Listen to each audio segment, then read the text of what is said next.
প্রক্রিয়ায় enumeration form বিলি করার জন্য বিএলওর সঙ্গে দলীয় পতাকা নিয়ে তৃণমূল কর্মীরা। বিতর্কিত এই ঘটনা ঘটেছে হুগলির খানাকুলের মানবপুর। ওই অঞ্চলে 292 নম্বর বুথের বিএলও ফর্ম বিলি করছেন তৃণমূল কর্মীদের সঙ্গে নিয়ে। নির্বাচন কমিশনের নিয়ম অনুযায়ী বিএলওদের সঙ্গে থাকার কথা বিএলএ 2দের। প্রতিটা রাজনৈতিক দলের একজন করে বিএলএ 2 থাকার কথা, কোন রকম দলীয় পতাকা ছাড়া। কিন্তু খানাকুলে 292 নম্বর বুথের বিএলওর সঙ্গে দেখা গেল তৃণমূল কর্মীদের সঙ্গে আবার শাসক দলের পতাকা, যা নিয়ে জোর বিতর্ক তৈরি হয়েছে। দলীয় পতাকা নিয়ে শাসক দলের কর্মীরা যদি এভাবে বাড়ি বাড়ি যায়, তাহলে এসআইআর প্রক্রিয়া স্বচ্ছভাবে আদতে করতে পারবেন বিএলওরা?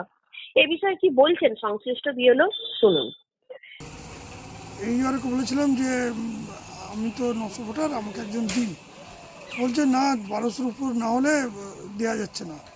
তো তাই আমি আমার মেম্বারের সহায়তা নিয়েছিলাম যে একজনকে দিলে একটু ভালো হতো, আমাকে একটু হেল্প করার জন্য। আমি একাই যেহেতু পুরো পাটা ঘুরছি, বলা আচ্ছা ঠিক আছে, লোক দিয়ে দেবো। তো সেই হিসাবে আমি নিয়েই বেরিয়েছিলাম। তারপরে হঠাৎ দেখি কিছু ছেলে, হয়তো আশপাশে কোথাও ক্যাম্প ছিল, হয়তো কিছু ছেলে খবর পেয়ে তারা ঝান্ডা নিয়ে চলে এসছে। তারপরে আমি তাদেরকে যদিও মানা করেছি, মানা করার পরে বিএলওর কথা স্পষ্ট, তিনি ঊর্ধ্বতন কর্তৃপক্ষের কাছে এই কাজে সহযোগিতা পাননি। তাই তিনি স্থানীয় পঞ্চায়েত সদস্যের কাছে সাহায্যের আর্জি জানিয়েছেন।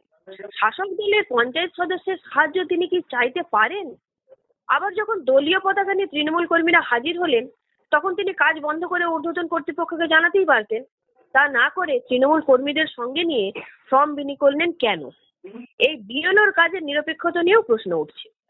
যদিও সাফাই দিয়ে বলেন তাদের তিনি বারণ করতেই চলে যায়, তাহলে এই ভিডিও হলো কি করে?